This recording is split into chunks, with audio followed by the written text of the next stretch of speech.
It's Messi!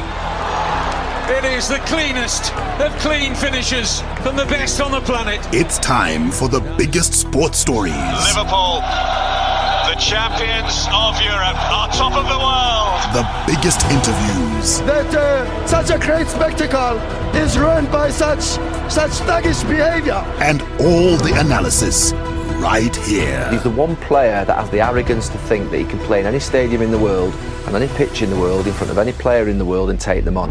Every weekday, it's my sport, it's your sport. It's ZiFM Sport. Let's join the team for the biggest show in the world of sport on ZiFM Stereo. My station, your station. It's a very good evening, Zimbabwe, on a wacky Wednesday here on ZiFM Sport on your favorite station.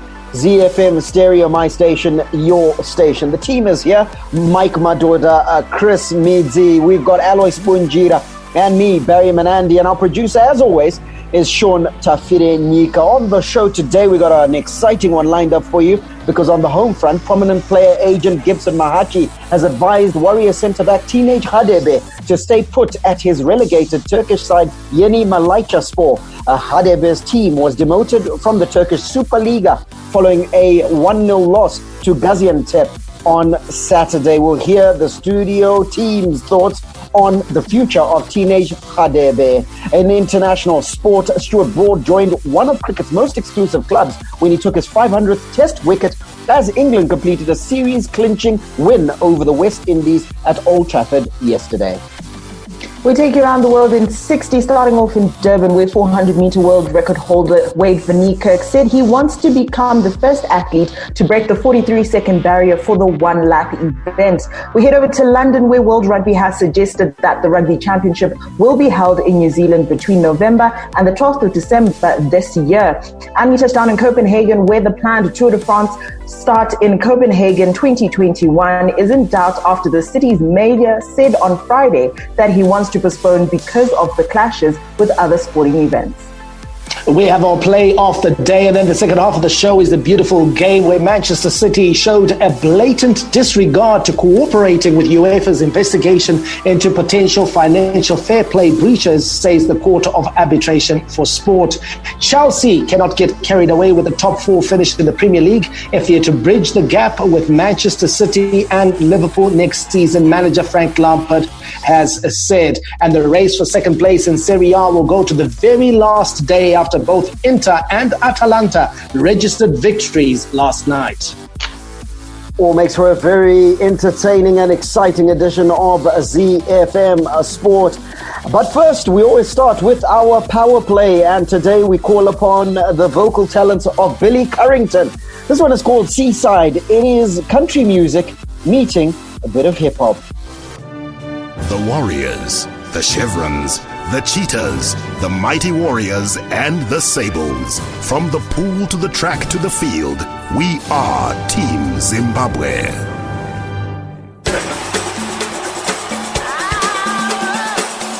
The Home Front.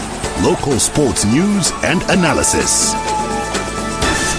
Don't forget our social media handles at Mike Madoda, at Chris Midzi, at Gazaman14 for Alois, at Mark Pozzo, at Sean Tafirinika. I'm at Barry Manandi, but always follow at ZiFM Sport to find out exactly what's happening in the world of sport. Things like what we have on the home front, which is where prominent player agent Gibson Mahachi has advised Warrior centre-back Teenage Hadebe to stay put at his relegated Turkish side Yeni Malatyaspor. Hadebe's team was demoted from the Turkish Superliga following a 1-0 loss to Gaziantep on Saturday. Hadebe joined the Turkish outfit from South African glamour club Kaizer Chiefs, the Amakosi, in July last year and made 23 appearances in the league for the side and 28 in all competitions. Mahachi believes any move by the central defender right now would be premature as he had not fully settled into the European game. The FIFA-accredited agent's sentiments come against the backdrop of reports that six-time Turkish Superliga champions Trabzonspor, which is home to ex-Chelsea and Nigerian star John Obi Mikel and Daniel Sturridge, are interested in signing Hadebe. Very interesting sentiments there by Gibson Mahachi about Teenage Hadebe's future. And I know that the studio team will have some thoughts on this, not least of all Alois Bunjira, who himself made some pretty prominent moves during his playing career. What's your advice to Teenage Hadebe at this stage, Alois? If you ask me, very clear. Anyway, I think. Yes, I have. I think yes. You know, when you every situation depends on what is happening on the ground, right there. You know, you might not have. I don't know, settled or not, that much we don't know. But what we know is he has been playing. For another team in the Premier League are there to want him, it means that he was playing, and he was playing well. You know, so for me, it's a situation whereby I won't agree with Gibson Mahachi on this one, because if he is wanted by a team that is in the Premier League and he was doing well, this could actually be a step up for him. And why should you go down when there is a club that wants you in the top league? So I would rather he takes the offer, because you take challenges. You are a footballer. You went to Europe to make money. You went to Europe to play. You went to Europe to actually showcase your talent. So if a big league team is interested in you, why not take the opportunity and go? For me, I say he should take it and go. Right, the opportunity he needs to take is that of Trabzonspor, that seems to be interested in his services, but his agent is saying he needs to stay put and settle down almost. And Chris, I would say that if you've played one season in a particular team, particular league, surely you've settled into that place. And if better still, if you're staying in the same division, like if he makes the move to Trabzonspor and remains in the Superliga, he's staying in the same country. He's possibly moving cities, but essentially it's a league that he knows. So I can't quite understand where Gibson Mahachi is coming from. Yeah, I think it's almost fearing for teenage on teenage behalf when he could possibly make those adjustments. I think teenage is 24 years old. He's still able to move and to adjust. And I think at this point in his career, even if he was to make the move to this particular club and not have a great time, they not play particularly well, and then have to fall back, I think he's still young enough to be able to make those kind of adjustments and moves and mistakes. So I think that he's being a little bit, Gibson Mahachi is being a little bit overcautious on teenage's behalf. And I think that this is a move he can make. I think some of the most difficult changes for players are to do with the language, the culture of the place, learning the style of play. And if he's already done that for one season, I don't see what the harm would be in remaining in top flight football in Turkey. Yeah, and look, I think if you can play at the highest level, that's where you want to play for sure. Mike, you tracked and were very critical of the move that was made by Knowledge Musona when he left South Africa, I think it was. And there was interest from Celtic in Scotland. He opted for Germany, and we all know that was quite abortive. His career has hit the skids somewhat as a direct result of those choices. What would your advice be to Teenage Hadebe in this scenario, especially given that there's also reports that there's an unnamed Greek side that's interested in his signature as well? I think I'm going to be with Alois and say that he has played very well. We've heard the reports of his outstanding performances for Malatyaspor in Turkey. He's been one of the standout players, and as a result, it's not a surprise that Trabzonspor has come in. They wanted to bring him to the club in the mid-season break at the end of December, but his club, knowing where they were in the league, refused to let him go. So if they do come knocking on the door, I think it's a move for me that makes a lot of sense. Trabzonspor is a club that I think Norman Mapeza did represent Trabzonspor at some point. So there is a Zimbabwean connection at that club. They are also one of Turkish football's most decorated clubs, having won the league 6 times, and are featuring in the upper echelons of the league in that country. So you wouldn't have the pressure of a player that's fighting relegation. You'll be able to go in there and play and not really carry the burden, as we have seen with Marvelous Nakamba. To be fair, I think that's one thing we haven't mentioned with Marvelous Nakamba, that one of the problems that Nakamba faced was that he moved to a side that was fighting relegation from day one. And it's a different sort of pressure than joining a side that's comfortably in mid-table, where relegation is really not a factor. And what comes into play is how you play, whether you play well or not. You know, you are able to express yourself a lot better when you know that the consequences for making mistakes or for defeat are not as great as a team that's playing in the relegation zone. And I think this is something that could benefit Teenage Hadebe as well, moving to a side where he knows that, you know what, mistakes are not really a big issue, where he's able to develop and kick on as a player. Chris pointed to the fact that he's just 24 years old, so he's about to enter his prime. He's about to enter the period where he's going to be playing the best football of his career. Does he want to be playing it in the lower divisions of Turkish football? I don't think so. I think if Trabzonspor come knocking, or if a Greek top-flight team come knocking for his services, I think he makes the move. Make the move, indeed. So that's our advice to Teenage Hadebe. And indeed, look, there's been a lot of players in our domestically, whether domestically or Zimbabwean players who are playing outside the country, and their moves to various teams. We heard also, Alois, that Marvelous Nakamba, there was a Turkish side that was after his signature as well. What is the Trabzonspor, no less. Trabzonspor, exactly. What's the underlying choices and decisions that a player needs to consider before they move to a particular place? We hear all sorts of things that, Adam Lallana talking about, I love what's happening at the club. I love the training facilities. I love the stadium. I love the city. Those are perhaps some of the consideration. But from a player's perspective, what are some of the considerations that a player needs to make before they make a move? They are varied when you look at it. But the first and foremost issue is if the coach wants you.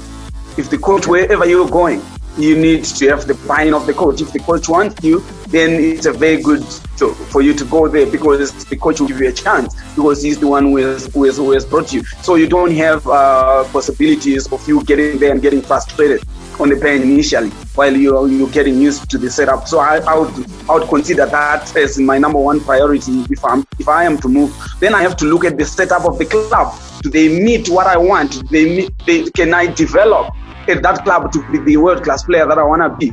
Then you consider that. Then you also look at the proximity, let's say the what can I say? If they are in the capital city, or is it a remote town of that country? If you are a big player and you know about your abilities, you don't want to go into a country and you are going into the rural setup of that country, and people don't know you. You don't grow when you are in that kind of let's say you come in here and a big player comes in and goes to play for, let's say, Mangura, or from Shoane in just showed you want there, mate. yeah. You see that kind of stuff that I'm talking about. Sometimes it's actually the location of the team that you are playing for is actually also important. You consider that. If it's, let's say, you're going to South Africa, you are in Johannesburg, it's a very good deal to play in Johannesburg, because you know that you are going to be seen a lot. You are going to be featured a lot, and it helps you and to acclimatize, to life in that kind of country. So those are some of the things for me that are very important before I can make a move. Yeah, and Teenage Hadebe will be making those considerations, no doubt, in this off-season, because if I were a professional football player, I would not want to go down with a particular club. I would certainly try to fight to stay in the top division, because you want to showcase your talent at the highest level possible. Coming up, our local sports news roundup. We've got some news out of the top tier of domestic football, the Castle Lager Premier Soccer League, some netball news, and of course, some swimming. Hi, my name's Ryan Cairns, Sunshine Tour professional golfer, and you're listening to ZiFM Sport. Let's start with netball news, where Rainbow Amateur Netball League coaches are concerned the long break induced by the COVID-19 pandemic may have lasting effects on their team's recovery. It's now over 4 months since the league suspended matches. There was hope when sport codes categorized as low risk were allowed to reopen, but mainly for training. However, the spike in COVID-19 cases in the country has changed all that. Glow Petroleum coach Perpetua Siachitema said they face a difficult scenario. I think this long break has affected us a lot, especially our players, because we are coming from off-season, she said.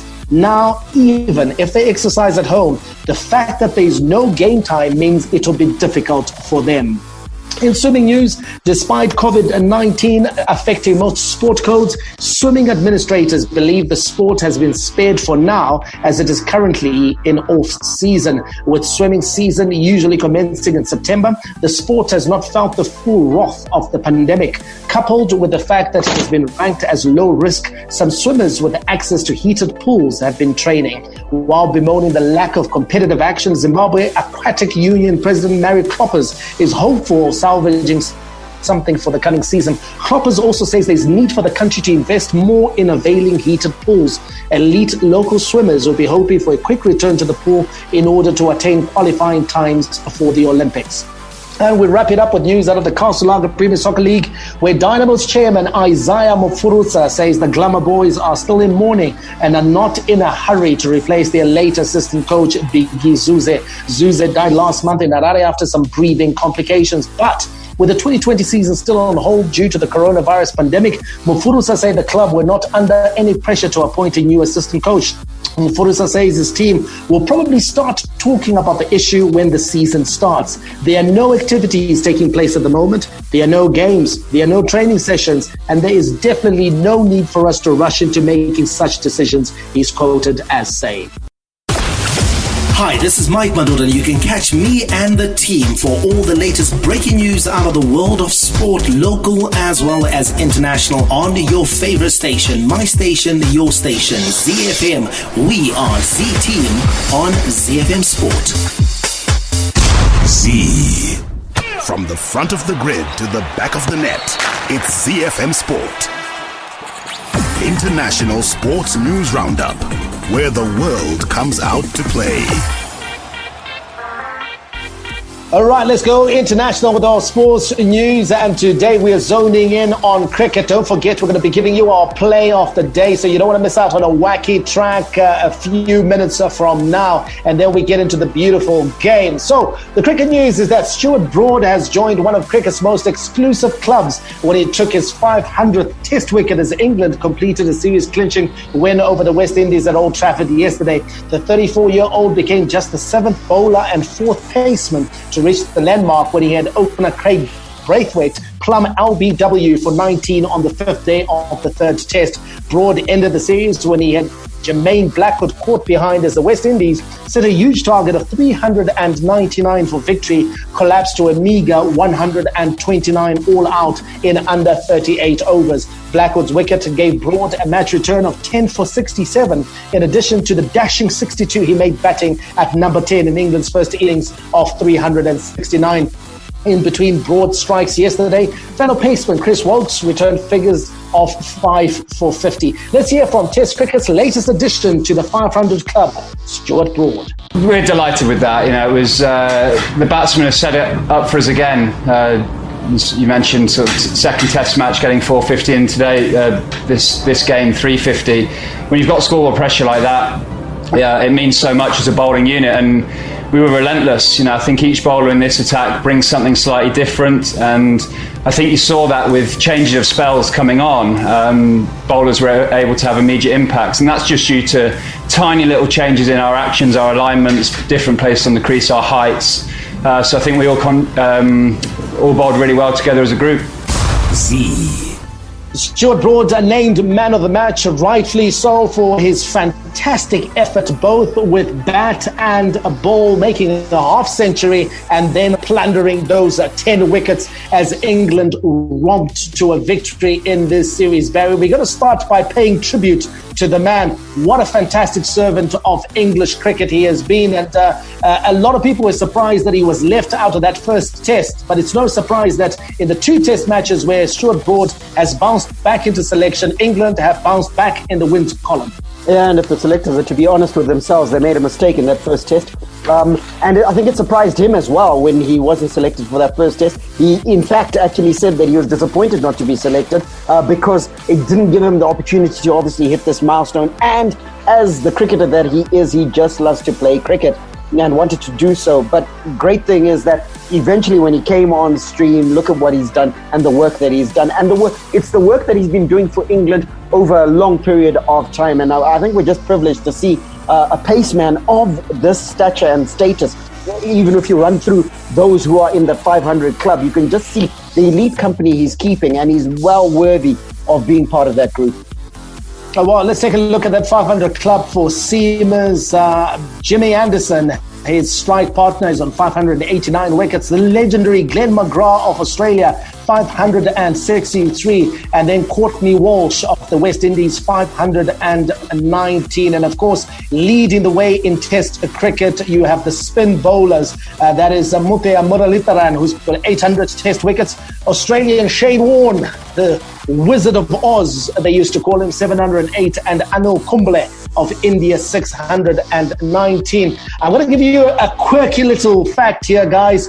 Braithwaite was also the batsman dismissed by Jimmy Anderson when he got to 500 for England. So both of them have got the same wicket to share for the 500 mark. And Chris, they say in Test cricket that you need to hunt in packs, that the most effective teams are those that have got an effective partnership bowling for them. And you've got to say that Jimmy Anderson and Stuart Broad, one of the best combinations we've seen in world cricket.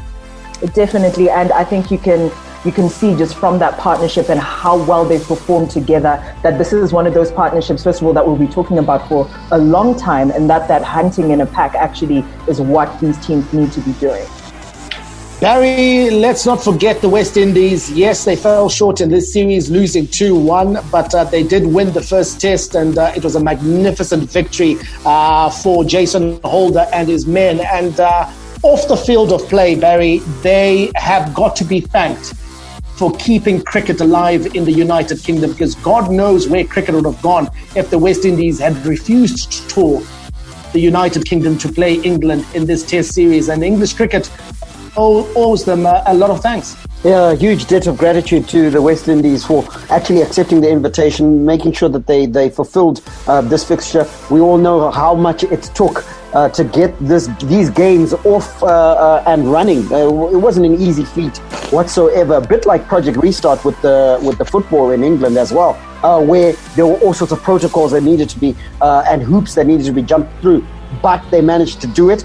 West Indies accepted the invitation, went across and went through this series quite successfully without any incident, without anyone violating anything on the West Indian side. We won't talk about the English side. But in truth, West Indies, we doff our caps at them for keeping cricket going and showing that cricket can be played safely, even in these very perilous times.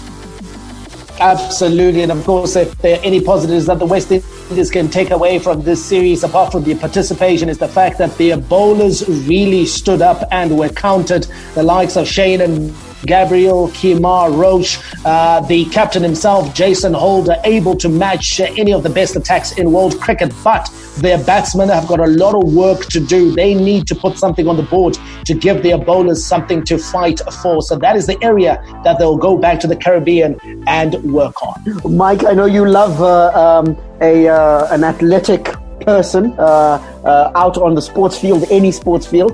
I want to hear your thoughts on Rakim Cornwall.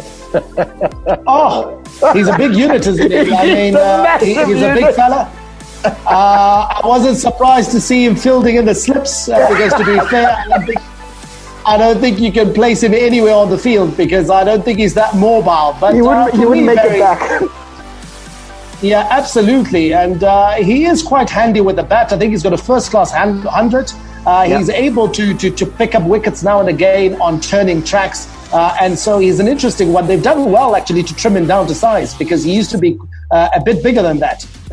And so I would like to see how he's going to perform on spin-friendly tracks. You know, should the West Indies tour the subcontinent, Sri Lanka, Pakistan, India, Bangladesh, I think those wickets will be better suited to his exploits.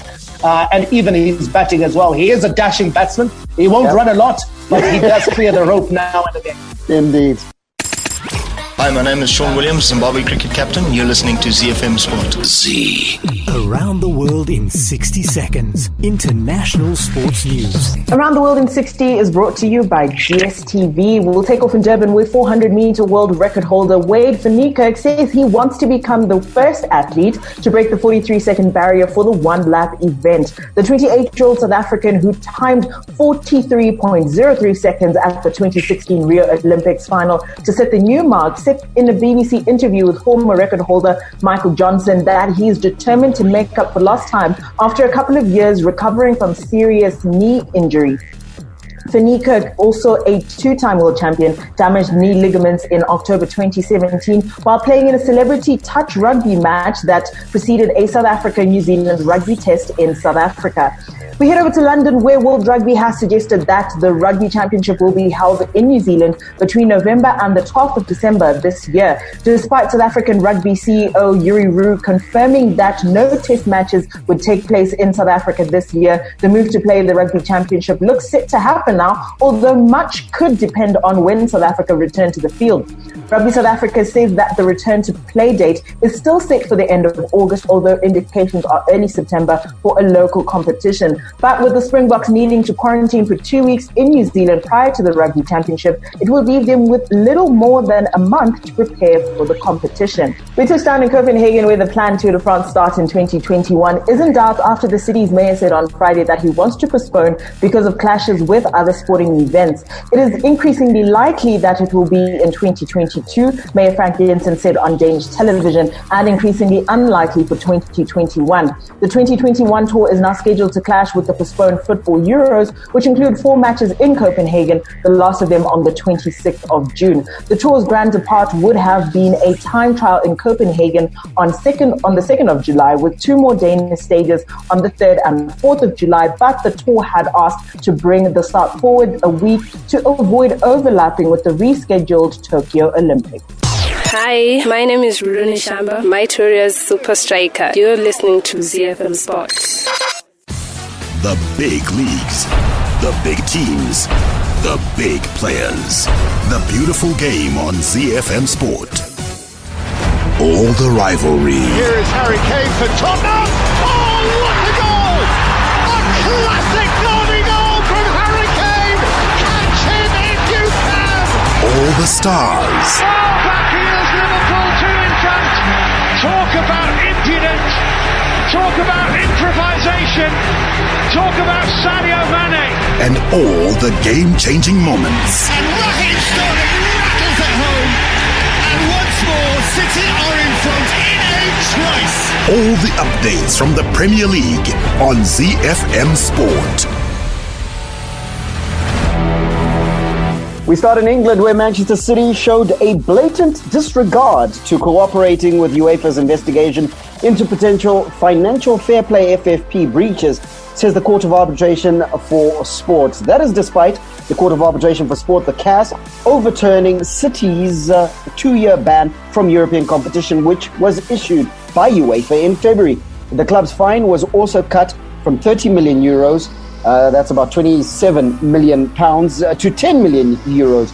The CAS written findings also say a majority of its panel found the failure to cooperate was a, quote, severe breach.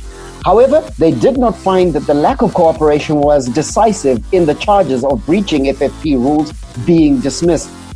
This is their quotation. The panel is of the view that UEFA by no means filed frivolous charges against City, but based on the evidence, the panel cannot reach the conclusion that disguised funding was paid to City.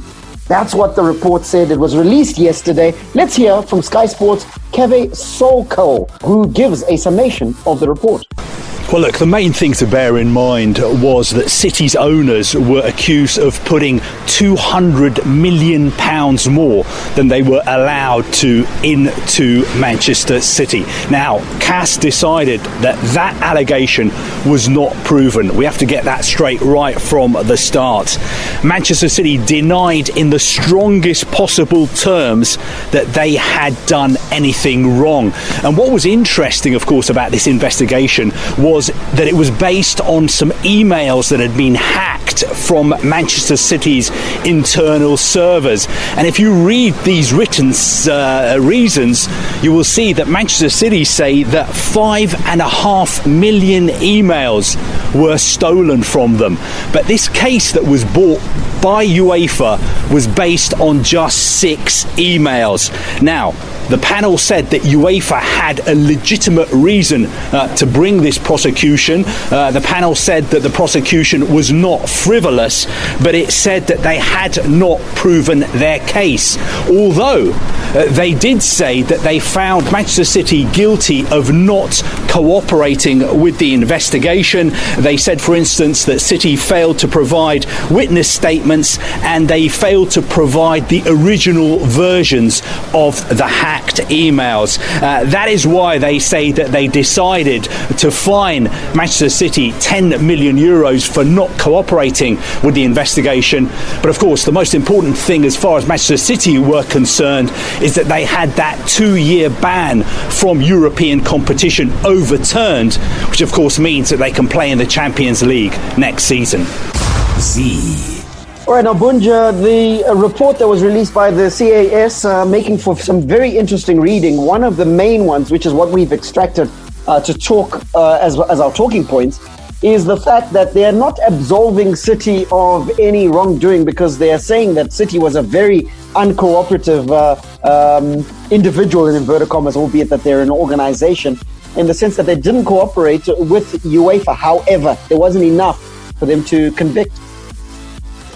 Yeah, exactly. That's what they are talking about. They were not definitely they were not happy with Manchester City for not cooperating with the investigations. Probably that's what attracted the fine anyway. But they are very clear on the issue of enough evidence. They are saying that UEFA didn't actually go deep down and actually get the evidence that they were talking about. If there was funds that were given to Manchester City that was concealed or hidden or anything, they didn't bring out the evidence that this is the money they got so much. And see, so for them to actually ban them for 2 years, probably that's how they reached the verdict that, you know what, there isn't enough evidence. But like you're saying, they are not absolving them of any wrongdoing. They could probably know that they did somehow were guilty, but because of insufficient evidence, they can't go for the full term. And also they acknowledge the fact that Manchester City were not very cooperative as well. That's actually very big, being naughty, you know, and they deserve the little punishment in that regard. But for football-wise,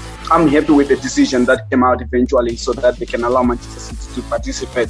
Because I have always been a very big critic about FFP. I don't like it at all. You know, I never liked it. I think they must just rip it off completely. Before we talk to another widely known critic of FFP, who's Mike Madoda, let me hear from Chris, because just reading some of the extracts of the report, and to quote Alois Bunjira, City was quite naughty because in truth, it's more or less the fact that City withheld evidence, tried to make it as difficult as possible for UEFA to investigate this matter, that got them off.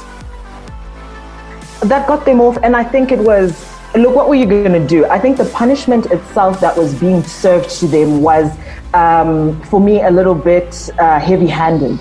And in order for you to try and avoid that scenario where that heavy-handed sentence gets given down to you, you had to do whatever it takes, and that's exactly what Manchester City did. Is it a little bit of thuggish behavior from Manchester City? Yes, but was it necessary to ensure that they still continue to play Champions League football, and that fine they were given, the initial fine they were given, was actually way more than the fine they were then given by the panel? I think in order for them to avoid that, they needed to almost make the decision that they weren't going to hand over certain information, and they weren't going to make it easy for UEFA and obviously for the CAS as well. Certainly, and in the CAS in their report said that UEFA maintained that the club, in quote, on countless occasions refused to answer questions, refused to provide documents, refused to arrange for the attendance of requested persons, and ultimately it even instructed its own expert witness not to answer specific questions.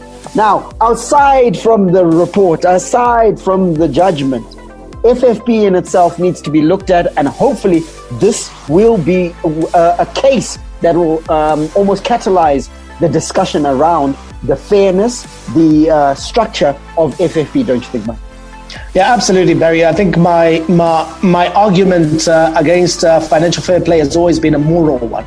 And a moral one in that it's something that never used to exist and was brought in to frustrate and curtail the ambitions of the new boys who are looking to make a dent in European football. And so that's where my opposition has always been. The fact that there are a number of teams that built their dynasties and built their empires on the back of financial advantage. We know certainly that teams like Manchester United, Bayern Munich, Barcelona, Real Madrid have always enjoyed a financial advantage until recently in the last 2 decades, when there have been new boys that have come in with bigger funding and owners with deeper pockets. So that's where my opposition has always been.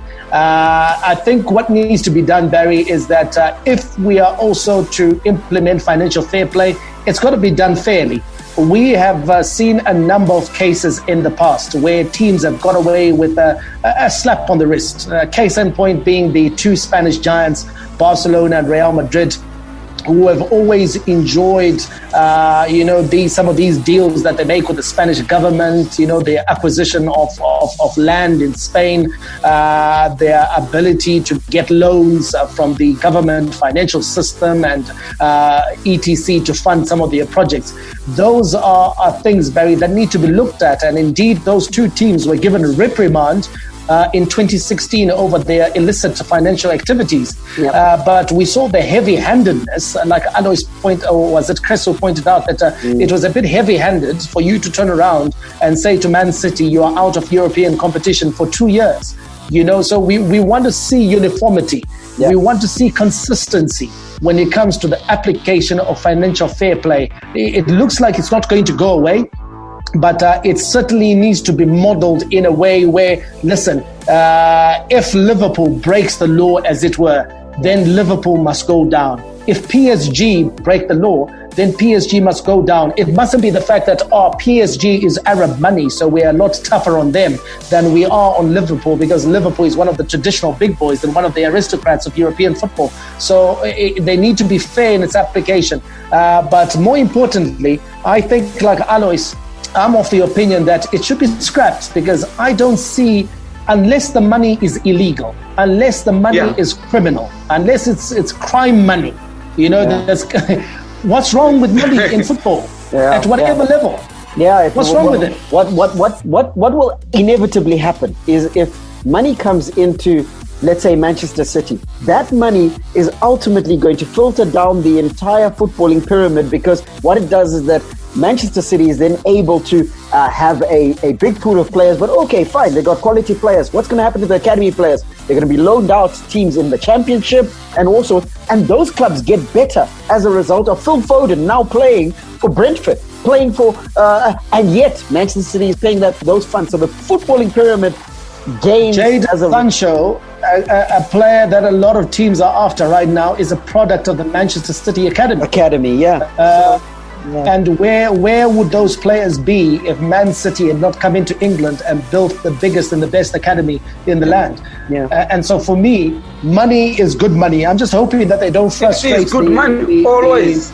They don't frustrate Newcastle United, because that looks like what's happening. They're stalling the Newcastle United Saudi Arabia deal. Yeah, they're worried about the same. Yeah, absolutely, because they don't know how much money is going to be poured into the north, and whether the northeast is all of a sudden going to become a center of power. But here's what happens, Barry, if money is poured into the northeast. If money is poured into the northeast, it's not just about Newcastle. All of a sudden, Sunderland, Middlesbrough also come alive, because of the money that's being poured into that area. They start benefiting from the academy players that are being produced at Newcastle and so forth. So it's I think teams have got to start looking beyond their own selfish interests and trying to safeguard their own little territories, feeling threatened by I think the new money that's coming into football.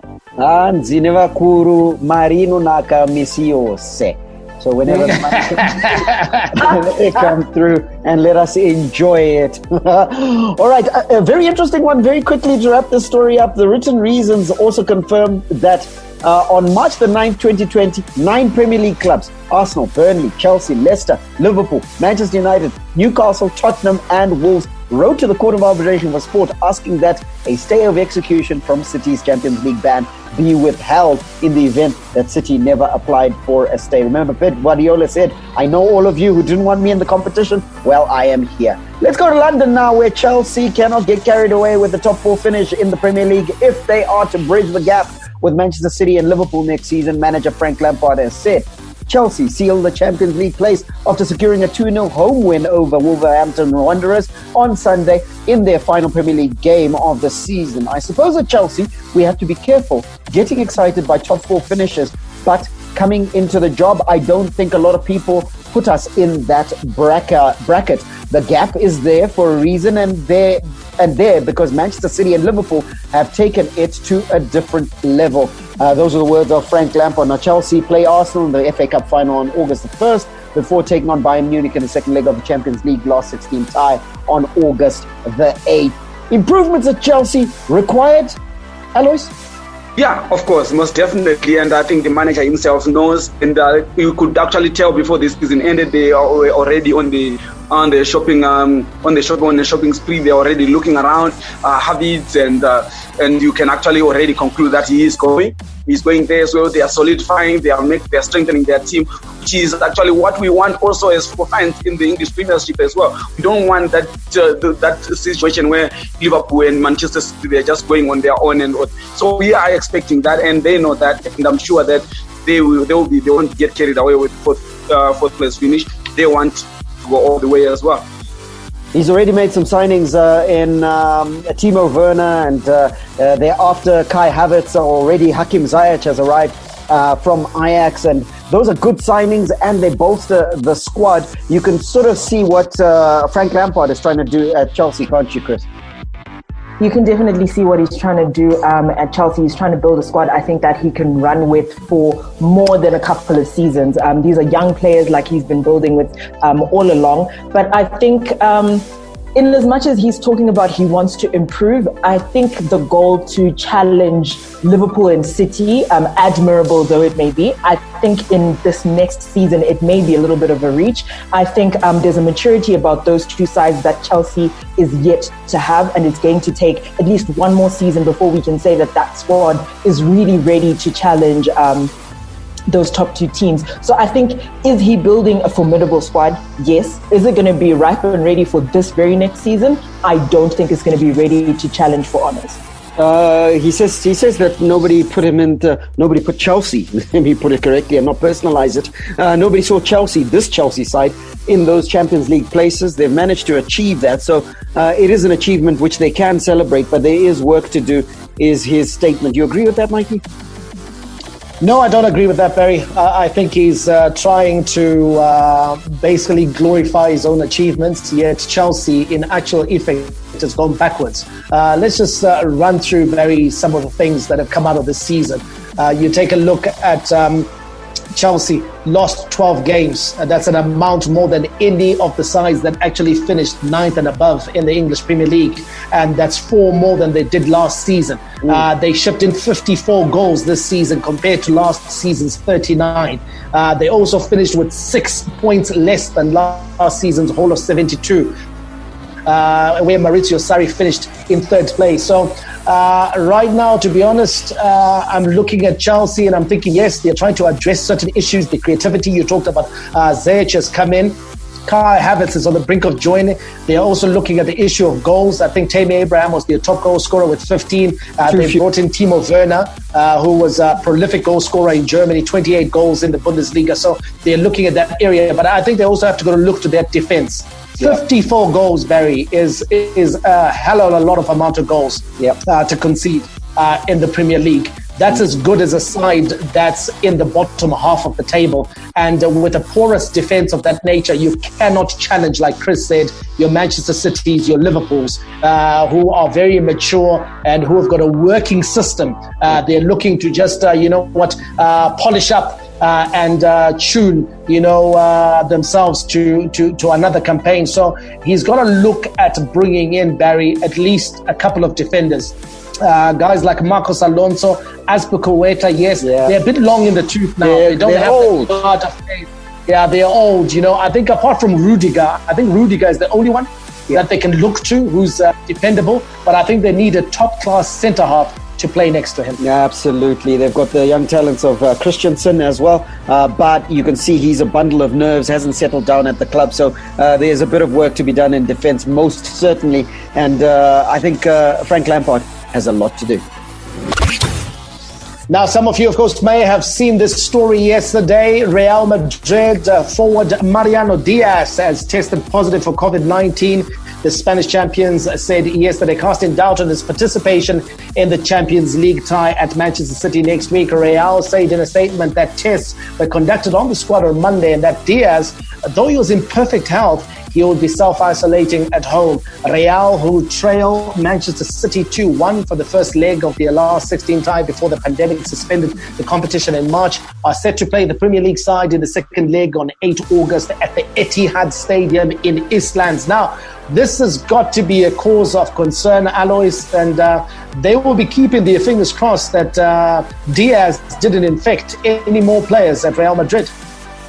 Yes, Mike, that's actually the risks that we're going to face time and again, because players are going back home and we don't know what they're doing there when they come back. Now that's when the problem is. Remember, we talked about it the other time, that players are actually safer at the stadium than at home. See, that's where they're getting it. So hopefully it didn't infect anybody else. But like we see now, they got all tested and he's the only one who got tested positive, but probably maybe tomorrow, the day after tomorrow, or 3 days later somebody else can test positive. So we look forward to actually seeing a negative test for everybody else, so that we can actually continue, because we love football, because once it starts creeping into footballers, now we know that the matches are going to be stopped. So we don't want that kind of situation. Hopefully players are going to take care of themselves when they go home, even when you are not positive, just self-isolate even at home, just make sure that you're clean until the season is over, so that matches can go on. But unfortunately, some of these things you can't predict, you can't stop, just to go on. That's why they're getting tested all the time to prevent the situation where they infect others. Hopefully he hasn't infected anybody else at Real Madrid. Absolutely, and of course Real Madrid will be missing the services of their talismanic captain Sergio Ramos in that second leg after he was booked and he is suspended for this encounter. They trail Manchester City 2-1 after losing at their home ground, the Santiago Bernabeu. Quick update from Catalonia, or should I say from the Middle East. Xavi Hernandez, who is coaching Al Sadd in Qatar, says his primary goal is to coach Barcelona, where he won a host of trophies, but he's focused on his current job. He's quoted as saying, "I do not hide, and I've always said that my primary goal when it happens is Barca. It's my home and would be a dream. But now I'm focused on Al Sadd, excited about the new season. When Barca comes, in the short or long term, it will come," he said, adding that he did not want to destabilize the current coach, Quique Setién. Xavi's name has come up repeatedly as a replacement for Setién, but club president Josep Maria Bartomeu insists he's sticking with his current coach. So this is one to watch. And for me, Barry, just a quick thought from you. This is probably, I think, an indicator that the presidency of Josep Maria Bartomeu is not exactly popular, because you'd have expected Xavi to jump at the opportunity to be manager of Barcelona. No, and that's the only explanation that I can think of, and I think it's a feasible one, because I think Xavi is saying to himself he doesn't want to work under Josep Maria Bartomeu, and also knows that if he moves to Barcelona under that presidency, it saves Josep Maria Bartomeu the elections next year. Likelihood he'll be retained as Barca president. He wants Josep Maria Bartomeu out, and then the next president he'll be willing to. Remember, Juan Laporta has already put his name into the ring, so who knows? We finish off in Italy, where the race for second place in Serie A will go to the very last day after both Inter and Atalanta registered victories last night. Argentine hitman Lautaro Martinez came off the bench in the second half to add to D'Ambrosio's first half strike and secure the points for Antonio Conte's men, who were indebted to keeper Samir Handanovic, who made a string of excellent saves to keep Napoli scoreless. At the Stadio Ennio Tardini, Atalanta launched a second half comeback after falling behind to Parma to register the all-important win that keeps them hot on the heels of Inter. The two sides clash on match day 38 with the second place at stake and Lazio possibly waiting in the wings to pick up the pieces. Some results from last night: Parma going down against Atalanta 2-1, Internazionale 2-0 against Napoli. Tonight's action: Lazio takes on Brescia, Sampdoria versus AC Milan, Torino versus Roma, Sassuolo will be up against Genoa, Udinese versus Lecce, Verona versus Spal, Fiorentina against Bologna, and Cagliari versus Juventus. All right, we got to go. We'll catch you tomorrow for our shortened edition of ZiFM Sport. May God richly bless you. That's my story, and I'm sticking to it. Hernandez, out. And it's Messi! It is the cleanest of clean finishes from the best on the planet. The biggest sports stories. Liverpool, the champions of Europe, are top of the world. The biggest interviews. That such a great spectacle is ruined by such thuggish behavior. And all the analysis right here. He's the one player that has the arrogance to think that he can play in any stadium in the world and any pitch in the world in front of any player in the world and take them on.